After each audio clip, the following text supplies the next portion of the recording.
Paldies auto lieciniekam par iesūtīto video. Redzam, ka gan autovadītājs, nu arī mēs, ka ir pacelts baļķvedējam iekrāvējs. Nu un gaidam. Portāls iauto.lv piedāvā.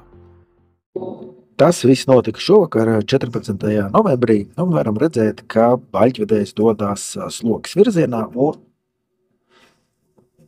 katrā ziņā tagad iebraucot Jūrmalā no slokas, vairs nevarēs nofiksēt, kur mašīna iebrauc ar vai bez Jūrmalas caurlēti.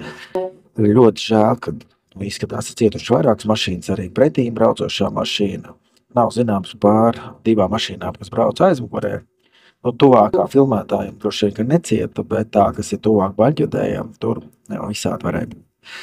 Kāds saka, ka varbūt arī tā ir karma, ņemot vērā, ka bija skandāls atkal Jūrmalā par baļķu izušanu. Tomēr jāatzīmē, ka ir ļoti labi, ka vismaz tie baļķi tika izvesti. Pagāja vairāk kā gads no 20. pagājušā gada vētras, bet it kā izzāģēja par daudz. Tagad sludinājuma ievietošana ZIP ir bez maksas. Pamēģini! Portālā ZIP LV. Gudri sludinājumi!